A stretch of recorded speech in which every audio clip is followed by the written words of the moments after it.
Saya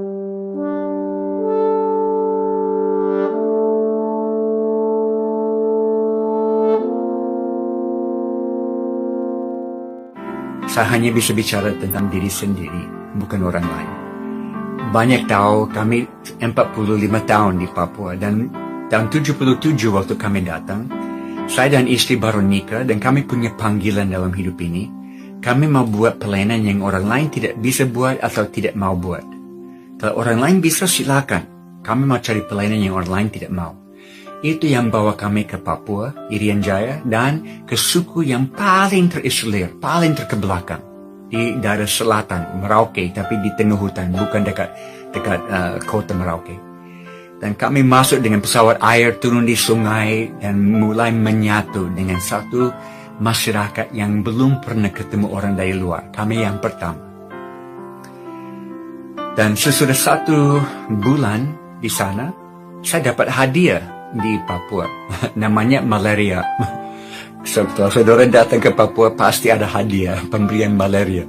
Dan malaria di Papua bukan malaria ringan. Ini malaria paling ganas di dunia. Angkatan Laut dari Amerika sudah buat penelitian di seluruh dunia, dan mereka menemukan di Papua adalah malaria yang tidak selalu bisa diobatin dengan obat yang ada. Selalu mutasi baru. Dan saya dapat malaria, panas tinggi, menggigil, muntah, dievakuasi dengan pesawat air keluar, kembali. 2 minggu lagi, malaria lagi. Dievakuasi keluar, sembuh kembali, malaria lagi. Setiap bulan malaria, 1 tahun, 2 tahun, 3 tahun, malaria terus. Saya tanya Tuhan, kenapa saya dapat malaria? Apakah saya punya panggilan untuk sakit? Karena saudara, saya tidak punya teologi penderitaan. Saya punya teologi kemakmuran yang Amerika sudah bawa ke Indonesia, maaf. Tapi teologi penderitaan saya tidak punya. Saya harus belajar itu di Indonesia. Di mana saya percaya Tuhan adalah Jehovah Rafa yang mau menyembuhkan. Tapi kadang-kadang dalam hikmat dan pengetahuan dia sendiri, dia delay, dia tunda kesembuhan untuk maksud yang lebih mulia, di mana kita bisa mencerminkan Yesus kepada dunia di dalam penderitaan kita. Dan saya dapat malaria terus sampai tahun ketiga ada terobosan dan banyak orang bertobat di suku kami, sampai menjadi kegerakan 80% suku ini percaya Yesus. Beberapa tahun kemudian saya di satu rumah tradisional, kami duduk keliling api, bakar sagu, omong-omong. Dan ada satu bapak tanya saya, Jim, masih ingat tahun-tahun pertama waktu selalu sakit? Oh ya, saya ingat, tidak bisa lupa. Kami lihat Jim jatuh sakit, dibawa keluar, kami pikir dia tidak akan kembali. Tapi kembali lagi. Jatuh sakit lagi, dibawa keluar, kami pikir dia tidak akan kembali. Tapi kembali lagi. Ini mulai bicara kepada hati kami bahwa Jim bawa berita yang begitu penting, kami harus dengar ini. Apakah saudara bisa tangkap ini? Tuhan pakai penderitaan dalam hidup saya sebagai persiapan bagi Injil di dalam hidup mereka. Dan kalau saya bisa menderita supaya satu suku datang kepada Tuhan, why not? Kenapa tidak? Beberapa tahun lalu, saya mulai kehilangan kemampuan lihat dengan mata kiri. Karena obat malaria itu keracunan. Dan kalau dimakan terus bertahun-tahun bisa bikin mata buta. Dan saya mulai buta mata kiri. Saya ke Houston Medical Center di Houston, Texas di Amerika. Mereka periksa di dalam, di luar, semua. Dan akhirnya saya dipanggil ke kantor dokter dan dia kasih lihat semua hasil penelitian. Dan dia bilang, matamu sudah rusak permanen. Ini kondisi tidak akan membaik, ini akan merosot. Dan mata yang lain akan ikut. Saya duduk santai. Oke dokter, terima kasih. Dia tegas, apakah saudara mengerti ini tidak akan membaik? Ini akan memburuk. Oke, terima kasih. Saya bangkit berdiri, mau menuju ke pintu, mau keluar. Dia stop saya, dia cegah saya di pintu. Dan dia dengan suara keras paling terakhir. Dan saya tidak bisa jamin kalau saudara kembali ke Papua dan dapat malaria satu kali lagi, bisa buta total. Terima kasih dokter. Saya tahu dari dunia medis tidak ada penjelasan kenapa saya bisa melihat. Tapi Tuhan beri kasih karunia cukup 1 hari demi 1 hari bagi saya. Itu cukup. Dan kalau saya bisa kehilangan mata karena satu suku datang kepada Tuhan, why not? Kenapa tidak? Kami punya 3 anak perempuan yang lahir besar di hutan Papua. Kami homeschool mereka supaya mereka ada dalam tim pelayanan bersama kami. Dan mereka dapat malaria ratusan kali, ulang-ulang. Dan 2, anak pertama, anak kedua hampir meninggal. Dalam koma 1 minggu, tidak sadar. Dan obat tidak menolong. Dan tidak ada pesawat untuk evakuasi. Kami hanya basuh mereka dengan air dan doakan. Dan akhirnya sesudah 1 minggu Tuhan kembalikan mereka kepada kami. Tapi susah, tidak gampang sebagai ayah yang bertanggung jawab. Ada rekan-rekan misi yang lain yang tegur saya. Mereka bilang, Jim tidak bertanggung jawab. Ini terlalu bahaya, harus pulang ke Amerika. Tidak bisa tetap di tengah hutan. Saya bergumul dan satu hari saya berdoa. Tuhan, saya percaya panggilan-Mu masih ada di atas hidup kami. Dan saya buat semua yang ada dalam kemampuan saya untuk menjaga keluarga saya. Saya harus percaya Engkau akan mencukupi kekurangan saya. Dan hari itu saya dapat damai sejahtera dalam hati saya. Saya tahu Tuhan akan selalu mencukupi kekurangan saya.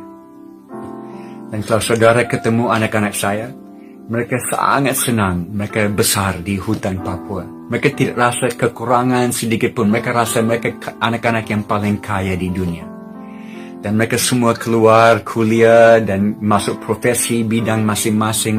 Dan mereka teruskan misi Tuhan dalam hidup mereka lewat bidang yang mereka pilih. Seperti Amy, anak pertama. Yang waktu di hutan, dia bantu mama di klinik. Dia umur 12 tahun, dia bisa bantu ibu-ibu melahirkan. Umur 12 tahun, dia bisa jahit kulit yang terbelah dari perang suku. Umur 12 tahun, dia bisa pasang tulang yang patah. Akhirnya, dia ikut kuliah medis di Amerika supaya dia bisa dapat teori yang sesuai dengan praktik yang dia sudah tahu. Dan dia kembali, dan sekarang di kota di mana kami tinggal di Sentani, dia buka klinik kesehatan. Di mana banyak orang datang dan tubuh dijamah Tuhan dan rohnya dijamah Tuhan. Dan dalam COVID ini, klinik kami sekarang setiap hari melayani 600 pasien. Karena semua takut ke rumah sakit karena COVID ada di situ. Jadi mereka datang dan tetap dilayani dengan apa yang ada pada kami. Mungkin saya akhir dengan satu cerita terakhir. Pada satu saat kami mau buat baptisan air di suku di samping suku yang kami layani di pedalaman. Karena waktu kami lihat kegerakan di suku kami ajar mereka langsung. Injil dibawa kepadamu supaya bisa kamu bawa ke suku yang lain. Jadi mereka jadi missionaries langsung jadi. Dan mereka bawa ke suku-suku yang dulu adalah musuh mereka. Yang membunuh dan memakan orang tua mereka. Semua orang seumur dengan saya dan lebih tua tahu rasa daging manusia. Mereka kanibal pada waktu itu. Jadi musuh di sebelah timur dari suku kami adalah suku yang kanibal, membunuh dan makan orang tua mereka. Tapi mereka balas dengan kasih Tuhan. Luar biasa. Dan kami masuk satu kali untuk baptisan air pertama di tengah-tengah suku itu. Dengan pesawat air kami take off di sungai kami, di kampung kami. Dan saya satu penetua jemaat dan pilot, 3 orang. Karena di mana kami mau turun itu sungai sempit, kecil dan tidak bisa terlalu berat, harus ringan. Karena pesawat hanya bisa landing dan take off di sungai yang tanjung cukup memungkinkan. Jadi kami turun dari pesawat dan pilot bawa pesawat ke tempat lain, layani missionaries yang lain, nanti sore akan datang jemput. Hari itu kami buat baptisan air, banyak orang dibaptis, ada banyak makan, dan kami nikmati hari itu. Sore, pesawat mau datang jemput. Dan kami lihat awan-awan hitam yang berkumpul di bagian timur dan sebentar akan ada hujan. Oke, kami harus naik pesawat cepat. Pesawat turun, kami siap-siap naik. Tapi karena hujan mau turun, pilot tidak punya waktu untuk cek float-float, pelampung-pelampung yang ada retak-retak dan air bisa masuk ke dalam bikin berat pesawat. Dia selalu pompa air keluar dari float-float itu. Tapi dia tidak punya waktu karena hujan mau datang. Dia putar pesawat ke ujung tanjung, dia mau mulai take off. Dan waktu dia mulai dapat kecepatan cukup, dia tidak bisa naik. Karena angin yang tiup dari bagian timur tiba-tiba berubah 180 derajat dan datang dari bagian barat. Tidak ada kaus angin, tidak bisa tahu. Tapi waktu dia coba naik, angin dari belakang menahan pesawat di bawah. Sampai kami mendekat ujung tanjungnya, di mana semua belok ke kiri tidak kelihatan lagi. Dia full gas, dan pesawat naik sedikit di atas air dan mulai keluar di atas tanah. Tapi di depan kami ada hutan yang begitu tinggi dan kami sebentar akan tabrak dengan pohon-pohon. Saat terakhir, pilot tarik satu lever yang ada di dalam kokpit pesawat itu, yang setel kabel sayap kanan dan kiri. Dia tarik full flaps dan buat sayapnya putar dan efeknya pesawat loncat ke atas pohon-pohon. Kami keluar ke atas. Tetapi ada satu kabel yang ada kerusakan sedikit dan waktu dia tarik full flaps, tekanan itu membuat kabel itu putus di udara dan pesawat mulai jatuh. Tidak bisa dikendalikan oleh manusia, tapi bisa dikendalikan oleh Tuhan. Seperti suku ini, orang-orang di suku ini selalu bilang, Jim, waktu pesawat naik ke atas, Tuhan memegang sayapnya. Dan hari itu betul, Tuhan memegang sayapnya.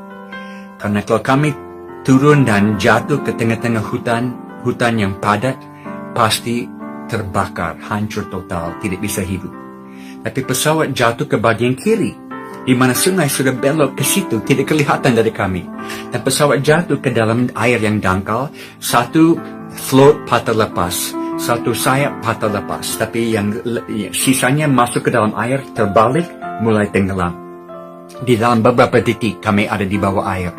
Hanya ekornya ada di atas air. Air masuk ke dalam pesawat cepat. Saya coba buka pintu, tapi sayapnya sudah patah dan menghalang buka pintu. Tidak bisa. Pilot, dia lihat dari ekor pesawat yang ada di atas air, dia lihat terang matahari yang masuk ke dalam. Karena di ekor pesawat Cessna itu ada satu pintu bagasi kecil yang hanya bisa dibuka dari luar, tidak bisa dibuka dari dalam. Tapi ini sudah buka. Siapa yang buka pintu itu? Tuhan sudah buka supaya ada cara untuk kami keluar. Pilot bilang, ayo ikut saya. Dia lepas bang pengaman dan dia mulai keluar dari ekornya. Saya mulai ikut dia dan saya sadar di belakang saya ada penetua jemaat yang sangat ketakutan. Dia berteriak, tolonglah saya, saya akan mati. Karena saudara ini hari pertama dia naik pesawat. Dia tidak tahu caranya pasang ban pengaman. Saya sudah buat semua untuk dia. Dan bukan hanya satu di pinggang, tapi ada satu lagi, 3 ban. Kompleks. Saya pasang dan bongkar semua untuk dia. Saya pikir bagaimana saya bisa bantu dia dalam beberapa detik dengan air masuk. Kami tidak punya waktu lama. Saya balik mau bantu dia. Dia duduk di situ dengan semua ban lepas. Dia tidak tahu bagaimana dilepaskan atau siapa yang lepaskan. Ada malaikat yang bantu dia. Saya ambil tangan, saya keluar dari pintu bagasi itu, saya tarik dia keluar, dan waktu kaki dia lepas dari pintu, kami semua ada di luar. Ekor pesawat ke bawah. Kami hitung 1 menit. Dari point of impact sampai pesawat ada di bawah. Cukup 60 detik kami bisa keluar. Dan kami berenang sampai ke pinggir kali dan kami bermalam di situ. Tunggu search and rescue esok hari. Dan malam itu hidup saya seperti video yang diputar dan saya lihat semuanya dan saya sadar seharusnya saya sudah mati dengan pesawat yang terbakar di hutan. Tapi Tuhan berikan waktu tambahan, extra time, dengan tujuan yang hanya Dia tahu. Dan Kolose pasal 3 ayat pertama menjadi lebih berarti. Saya mau cari perkara-perkara di atas, bukan perkara sementara di sini. Karena hidup ini tersembunyi di dalam Dia di sana. Ini yang saya sampaikan lewat firman hari ini, saudara. Kita punya waktu terbatas. Mari kita kejar dengan segalanya yang kita punya, memenuhi panggilan Tuhan.